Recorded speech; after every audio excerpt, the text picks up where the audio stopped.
2024 లేదా 25లో డిగ్రీ లేదా బీటెక్ చదివారా? సాఫ్ట్‌వేర్ జాబ్ కోసం ఎదురు చూస్తున్నారా? అయితే కోడ్‌జ్ఞాన్ 100 డేస్ కోర్సులో చేరండి. జాబ్ సాధించండి. నమస్తే, నేను విజయ్.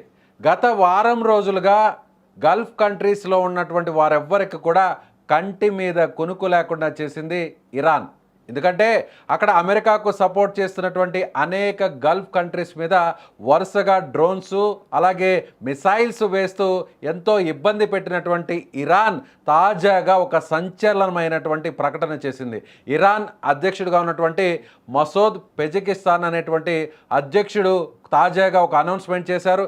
ఏంటంటే ఇకపై గల్ఫ్ కంట్రీస్ మీద తాము దాడి చేయం, ఇప్పటి వరకు అక్కడ ఉన్నటువంటి అమెరికాకు సంబంధించినటువంటి ఎయిర్ బేసెస్ నుంచి అమెరికా ఫోర్సెస్ తమ మీద దాడి చేయడంతోనే తిరిగి వాళ్ళ మీద అటాక్ చేసేము తప్ప వాంటెడ్లీ ఆ దేశాల మీద దాడి చేయాలనే ఉద్దేశం తమకు లేదు, ఇకపై అలాంటి దాడులు చేయమంటూ కూడా క్షమాపణలు చెప్పారు ఇరాన్ అధ్యక్షుడు. సో దీంతో ఇప్పుడు గల్ఫ్ కంట్రీస్ అన్నీ కూడా ఊపిరి పీల్చుకుంటున్నాయి. ముఖ్యంగా గల్ఫ్ కంట్రీస్లో ఉంటున్నటువంటి తెలుగు వాళ్ళు చాలామంది కూడా ఈ ఒక్క స్టేట్మెంట్తో అందరూ కూడా సంతోషంతో ఉన్నారు.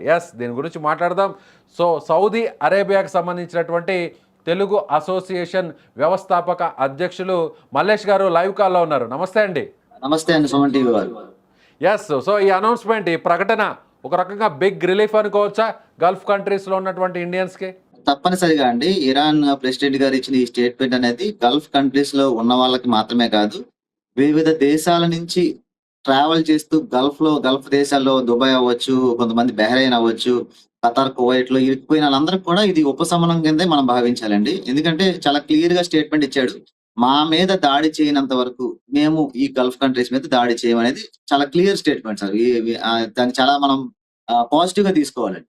మాట ఆయన చాలా స్పష్టంగా చెప్పారు. మా మీద దాడి చేయనంత వరకు తిరిగి వాళ్ళ మీద మేము దాడి చేయము అంటూ కూడా ఇరాన్ అధ్యక్షుడు చెప్పాడు అంటున్నారు. అయితే ఇప్పుడు ఇక్కడ ఉన్నటువంటి గల్ఫ్ కంట్రీస్లో చాలా చోట్లంతా కూడా మెయిన్ అమెరికాకి సంబంధించినటువంటి ఎయిర్ బేసెస్ ఉన్నాయి. అక్కడ నుంచే అమెరికా ఫోర్సెస్ అన్నీ కూడా ఫైటర్ జెట్స్ కావచ్చు, మిసైల్స్ కావచ్చు, అక్కడి నుంచే లాంచ్ చేసి ఇరాన్ మీద అటాక్ చేస్తుంది. మళ్ళీ తిరిగి అటాక్ చేసే పరిస్థితి లేదంటారు ఒకవేళ అమెరికా దాడి చేస్తే? ఖచ్చితంగా అండి, ఖచ్చితంగా. అతను చాలా క్లియర్ స్టేట్మెంట్ ఇచ్చారు. మా దగ్గరికి ఎక్కడి నుంచి అయితే సోర్స్ అంటే ఏ దేశం నుంచి మా మీదకి మిసైల్స్ వస్తున్నాయో అక్కడికి మేము టార్గెట్ చేస్తామని చాలా క్లియర్ స్టేట్మెంట్ అండి. అతను చాలా క్లియర్ గా ఉన్నాడు. ఇప్పుడు ఫర్ ఎగ్జాంపుల్ యుఎస్ బేస్లు మా ఏ గల్ఫ్ కంట్రీస్ నుంచి ఆపరేట్ చేసినా మళ్ళీ రిటాలియేషన్ ఉంటుంది దానికి. అతనేమి కంప్లీట్ గా న్యూట్రల్ అనట్లే. ఇప్పుడు గల్ఫ్ దేశాలు ఖచ్చితంగా రెమెడీస్ తీసుకుంటాయి. ఎందుకంటే వాళ్ళు యుఎస్ కి ఎంత సన్నిహితంగా ఉన్నప్పటికీ అక్కడ వాడు చేసేది యుఎస్ మీద కాదు కదా, వాడు చేసేది ఆయా దేశాల మీద చేస్తున్నాడు. ఆయా దేశాలు డ్యామేజ్ అయిపోతాయి ఇప్పుడు. సో వాళ్ళు కూడా దీన్ని తీసుకుని ఖచ్చితంగా యుఎస్ వాళ్ళకి లేదు, మా దేశంలో ఉన్న ఈ మీ బేస్ల నుంచి ప్రస్తుతం ఆపండి అని చెప్పే అవకాశం కూడా ఉంది. నిజంగా ఆ పరిస్థితి ఉంటుందా? ఒకవేళ గల్ఫ్ కంట్రీస్ రిక్వెస్ట్ చేస్తే అమెరికా మౌనంగా ఉంటుందా? మౌనంగా ఉంటుందని నేను చెప్పను కానీ రిటాలియేషన్ అంటే ఈ దేశాల నుంచి కూడా కొంచెం యుఎస్ కి బ్యాక్లాష్ అవుతుంది ఇప్పుడు. ఎందుకంటే క్లియర్ స్టేట్మెంట్ ఇచ్చాడు అతను. ఇప్పుడు దుబాయ్ వాళ్ళు ఖచ్చితంగా ఆపాలి. ఎందుకంటే వాళ్ళది చిన్న కంట్రీ, ఆల్రెడీ ఇప్పటికే చాలా ఇంపాక్ట్ అయింది. ఇప్పుడు అక్కడ బేస్ నుంచి వాడు స్టార్ట్ చేస్తే వాడు ఇంకా దాన్ని స్టార్ట్ చేస్తాడు. మార్నింగ్ దుబాయ్ ఎయిర్పోర్ట్ మీద లాంచ్ చేశారు. అఫ్ కోర్స్ దాన్ని ఇంటర్సెప్ట్ చేశారు. ఓన్లీ డెబ్రిస్ వరకు ఆ ఎయిర్పోర్ట్ చుట్టుపక్కల పడ్డాయి. సో మనం పాజిటివ్ గా తీసుకుందాము. ఈ గల్ఫ్ కంట్రీస్ కూడా అతని స్టేట్మెంట్ తో ఏకీభవించి వాళ్ళు కూడా మంచి యాక్షన్ తీసుకుని అటు సైడ్ పోకుండా ఉంటే వీఆర్ ఆల్ సేఫ్ అండి. అది లేకపోతే రిటాలియేషన్ ఉంటది, అటు ఇటు ఉంటది, ఎక్స్చేంజ్ అవుతుంది. వాళ్ళు కామ్ గా ఉండరు కదా, ఎక్కడి నుంచి వస్తున్నాయో అక్కడికి ఖచ్చితంగా చేస్తాడు. సో యుఎస్ వాళ్ళకి నెక్స్ట్ వాళ్ళకున్న సపోర్టింగ్ కంట్రీస్ వేరే ఉంటాయి గల్ఫ్ కంట్రీస్ కాకుండా, అక్కడి నుంచి ఏదైనా చేసుకునే అవకాశం కూడా ఉంది. అంటే ఈ వార్ అనేది చాలా టైం పడుతుంది ఇది ఎండ్ అవ్వడానికి, అదే మనకు కనిపిస్తుంది. బట్ ఈ స్టేట్మెంట్ తో గల్ఫ్ కంట్రీస్ లో ఉన్న బేస్ నుంచి తగ్గే అవకాశం ఉంది.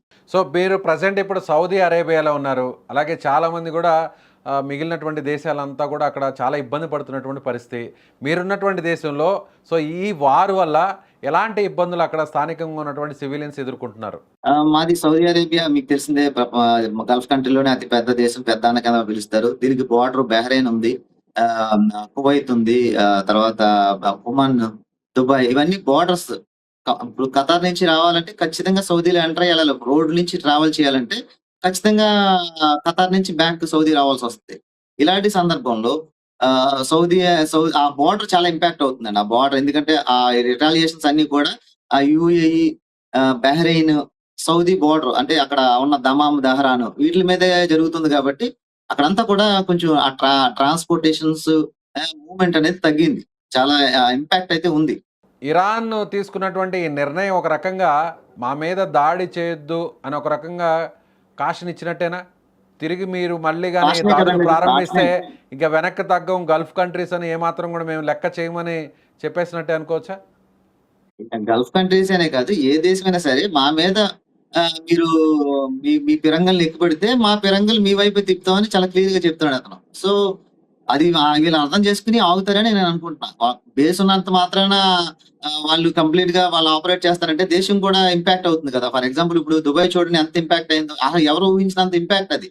ఇప్పుడు మొత్తం అత్యంత సేఫెస్ట్ ఎయిర్‌పోర్ట్, సేఫెస్ట్ ల్యాండ్, మా షాపింగ్ తర్వాత రియల్ ఎస్టేట్ అంతా కూడా పీక్ లెవెల్‌లో ఉన్న కంట్రీ ఒక వారం రోజుల్లో మొత్తం టర్న్ అయిపోయింది. దాన్ని మళ్ళీ రికవర్ చేయడానికి మరి ఇంకో 50 ఏళ్ళు పట్టొచ్చేమో నాకు తెలిసి. ఒక వారం రోజులు జరిగినటువంటి నష్టం యుద్ధం వల్ల అంత నష్టం అంటే ఎక్కడ కూడా పెద్దగా ప్రాణ నష్టం జరగలేదు.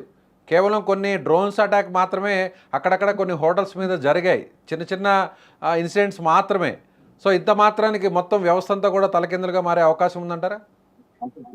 ఎవరైనా సరే ఏదైనా ఒక ఇన్వెస్ట్‌మెంట్ చేసేటప్పుడు లేదా ఒక టూర్‌కెళ్ళినప్పుడు ఈ వాంట్ జీరో కాన్‌ఫ్లిక్ట్స్ అండి. ఎట్టి పరిస్థితిలోనూ మనకి ఏ ఇంపాక్ట్ ఎట్టి కండిషన్స్‌లోనూ ఏ ఏ రకమైన పరిస్థితుల్లో మనం ఇబ్బంది పడకూడదు. అలా పడకుండే ఉండే కంట్రీస్ ఏంటి? అక్కడికే వెళ్తాడు టూరిజంకి. అక్కడే ఇన్వెస్ట్ చేస్తాడు. ఇన్వెస్ట్ చేసినప్పుడు దే ఇన్‌ష్యూర్ అండి. ఖచ్చితంగా ఇది ఇంపాక్ట్ అయితే ఉంటుంది. లేదని చెప్పడానికి లేదు. సౌదీ అరేబియా అనగానే సో ముస్లింలకి చాలా పవిత్రమైనటువంటి మక్కా మసీదులు ఉండేటువంటి నగరాలు కూడా సౌదీ అరేబియాలోనే ఉన్నాయి. సో ఈ మక్కా మసీదుకి వచ్చేటువంటి వారి సంఖ్య కూడా కాస్త వాటి మీద ప్రభావం చూపే అవకాశం ఉందంటారా? సో సౌదీ మీద కూడా కొన్ని అటాక్స్ జరిగాయి. అదృష్టవశాత్తు ఏంటంటే మక్కా, మదీనా అనేది వేరే సైడ్ అన్నమాట. ఇరాన్ సైడ్ కాదది. ఇంకా చాలా డిస్టెన్స్ అన్నమాట. ఫర్ ఎగ్జాంపుల్ అక్కడ బోర్డర్ దమాం నుంచి జిద్దాకి ఒక 1500 కిలోమీటర్లు ఉంటదండి. దమాం నుంచి జిద్దాకి. చాలా డిస్టెన్స్‌లో ఉండటం. పైగా ప్రస్తుతం జిద్దా రీజియన్, ఈ మక్కా, మదీనా రీజియన్ అంతా కూడా ప్రశాంతంగా ఉంది. ఏ విధమైన ఈ వార్ తాలూకా ఇంపాక్ట్ ఏమి లేదు. పైపెచ్చు ఏంటంటే ట్రావెల్ చేసేవాళ్ళు కూడా జిద్దా నుంచే ట్రావెల్ చేస్తారు. ఎందుకంటే జిద్దా నుంచి ఇండియా ఫ్లైట్స్ చాలా స్మూత్ గా రన్ అవుతున్నాయి. Across Saudi Arabia Jeddah is safest region అండి ప్రస్తుతానికి. సో అలాంటి ఇష్యూ ఏం లేదు. బట్ యెస్, ఇటువంటి యుద్ధ పరిస్థితుల్లో ట్రాఫిక్ తగ్గే అవకాశం ఉంది. వచ్చి ఎవరైనా ఇరుక్కుపోతామో అని ఆలోచించే వాళ్ళు ఉంటారు కదండీ! సో అక్కడ ఉన్నటువంటి సివిలియన్స్‌లో ఏమన్నా ఇంకా భయం కొనసాగుతుందా?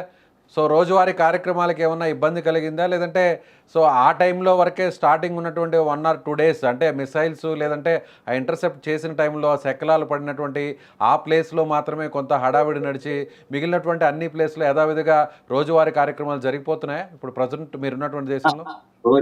రోజువారీ కార్యక్రమాలు మామూలుగానే జరుగుతున్నాయండి.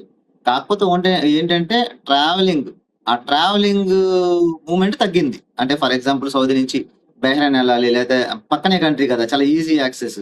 బహ్రెయిన్ ఎళ్ళేవాళ్ళందరూ ఆగిపోతారు. బహ్రెయిన్ నుంచి సౌదీ రావాల్సినోళ్ళందరూ ఆగిపోయారు ప్రస్తుతం. ఎందుకంటే వాళ్ళకి అన్‌లెస్ ఆల్రెడీ దానికి వీసా ఉంటే తప్పించి వాళ్ళు రావడానికి లేదు. కొత్తగా వీసాస్ ఇష్యూ చేయట్లేదు. ఇప్పుడు ఫర్ ఎగ్జాంపుల్ బహ్రెయిన్‌లో మీ వరకు న్యూస్ వచ్చే ఉంటది. సుమన్ టీవీలో కూడా ఒక వీడియో చూసాం మేము. ఎలా అంటే బహ్రెయిన్‌లో ఒక 50 మంది, 60 మంది ఇరుక్కుపోయారు మన తెలుగాళ్ళు. కువైత్ ఎళ్ళాల్సిన వాళ్ళాళ్ళు. ఇప్పుడు వాళ్ళు బహ్రెయిన్ నుంచి కువైత్ ఎళ్ళాలంటే ఫ్లైట్ లేదు. ఎయిర్ స్పేస్ అంతా కూడా క్లోజ్‌లో ఉంది. ఖచ్చితంగా వాళ్ళు రోడ్‌లో ఎళ్ళాలి. రోడ్‌లో వెళ్ళాలంటే బోర్డర్ క్రాస్ చేయాలి. బోర్డర్ క్రాస్ చేయాలంటే వీసా ఉండాలి. వాళ్ళకి వీసాలు లేవు. వీసా ఇప్పుడు సౌదీ గవర్నమెంట్ ఏ వీసా కూడా ఇష్యూ చేయట్లేదు. ఓన్లీ హజ్ వీసాస్, ముస్లిమ్స్‌కి హజ్ వీసాస్ ఇస్తుంది. లేదంటే ఏదైనా వ్యక్తికి యూఎస్ వీసా ఉంటే వాళ్ళకి ఆన్ అరైవల్ వీసా కూడా వచ్చే అవకాశం ఉంది. ఈ కండిషన్స్ 2 కండిషన్స్ తప్పించి నార్మల్‌గా ఈజీగా పాస్ అవ్వడానికి ఛాన్స్ లేకుండా అయిపోయింది. వాళ్ళందరూ స్టక్ అయిపోయారు బహ్రెయిన్‌లో. అది ఇబ్బందే కదా మనకి. ఆ రకమైన ఇబ్బందులు మాత్రం ఉన్నాయి. అలాగే మొత్తం ఎయిర్ స్పేసెస్ అంతా కూడా క్లోజ్ చేయడం జరిగింది. సో లోకల్‌గా అంటే ఇంటర్నేషనల్ ఫ్లైట్సే కాకుండా లోకల్‌గా తిరిగేటువంటి డొమెస్టిక్ ఫ్లైట్స్ కూడా క్లోజ్ అయ్యాయా? డొమెస్టిక్ ఫ్లైట్స్ సౌదీలో తిరుగుతున్నాయి. Domestic flights they are running smooth. ఎందుకంటే ఓన్లీ ఆ కంట్రీస్‌లో అది కూడా అటు సైడ్ ఈస్టర్న్ సైడ్ ఏదైతే ఇరాన్ దగ్గరగా ఉందో అక్కడ మాత్రం కొంచెం ఇబ్బందిగా ఉంది. కానీ ఇక్కడ జిద్దా నుంచి రియాద్, తర్వాత జిద్దా నుంచి జిజాన్ ఈ ఫ్లైట్స్ నార్మల్‌గా రన్నింగ్‌లోనే ఉన్నాయి. Domestic no impact in Saudi Arabia majorly. So అలాగే మీరు ఒమన్ కూడా అంత ఇంపాక్ట్ ఏం లేదు. సో మీరు తెలుగు అసోసియేషన్కి వ్యవస్థాపక అధ్యక్షులు, మిగతా దేశాల వాళ్ళకి సంబంధించినటువంటి మన తెలుగు వాళ్ళతో కూడా మాట్లాడుతుంటారు, ఇండియన్స్తో కూడా మాట్లాడుతుంటారు. అందరిలో ఈ వార్ మీద ఎలాంటి ఒపీనియన్ ఉంది? సో అందరూ కూడా ఏమని భావిస్తున్నారు? అందరూ కూడా ఈ వారు త్వరగా ఆగిపోవాలి, సమస్య పోవాలి, ఈ సమస్యలన్నీ మళ్ళీ ప్రశాంతంగా ఉండాలని కోరుకుంటారు. ఎవరైనా ఎక్కడైనా ఉండేది ఓకే, మేము డబ్బులు సంపాదించడానికి దేశం వదిలి వేరే దేశం వచ్చినప్పటికీ ప్రశాంతత అనేది చాలా ఇంపార్టెంట్ కదండి. జీవనం ప్రశాంతంగా ఉండాలి. సో ఈ ఇలాంటి మనకు విషయంలో సంబంధం లేని విషయం. ఈ విషయంలో ఇండియా గ్రేట్ అనుకుంటున్నారు అందరూ. సో అందరూ కూడా మీరు అన్నట్టుగా Dubai safest place, Dubai so luxuriest place, దుబాయ్లో ల్యాండ్ కానీ అక్కడ ఉన్నటువంటి ఫెసిలిటీస్ కానీ ప్రపంచంలో ఎక్కడ కూడా అంత సెక్యూరిటీ సేఫ్టీ ఎక్కడ ఉండదు అని ఇప్పుడు అందరూ భావిస్తూ వచ్చారు ఇప్పటి వరకు కూడా. సో వన్స్ ఈ వార్ స్టార్ట్ అయిన తర్వాత ఇప్పుడు అందరూ కూడా ఇండియా ఎంత కీలకమో, ఎంత సేఫెస్ట్ ప్లేసో సో అందరూ కూడా ఒక క్లారిటీ వచ్చి ఉంటుంది. నిజమేనా? 100%. అంటే 100కి 100 మంది ఇది వరకు 10 మంది 20 మంది అటు ఇటు ఉన్నా ఇప్పుడు దుబాయ్ మనం ఇన్వెస్ట్మెంట్ చేయాలి అని రియల్ ఎస్టేట్ కూడా చాలా మంచి బూమింగ్ లోకి వెళ్ళింది. రకంగా ఇప్పుడు ఇండియాకి సో దీనివల్ల అంతా కూడా పెట్టుబడిదారులందరూ కూడా ఇండియా వైపు మళ్ళీ అవకాశం ఉందంటారా? ముఖ్యంగా హైదరాబాద్ వైపు వచ్చే అవకాశం ఉందంటారా? మంచి అవకాశం ఇప్పుడు. అంటే అఫ్ కోర్స్ ఇది మంచి అవకాశం మనం భావించకూడదు. యుద్ధం అనేది ఎవరికి మంచిది కాదు. బట్ ఈ కండిషన్స్ లో ఇండియా అనేది సేఫెస్ట్ మన స్పాట్ అని మనం అందరికి కూడా తెలిసి వచ్చేది కాదు చెప్పాలంటే. సో ఇండియా మీద అటాక్ చేయాలంటే అది అంత ఈజీ కాదు అనేటువంటి ఒక క్లారిటీ వచ్చిందంటారు.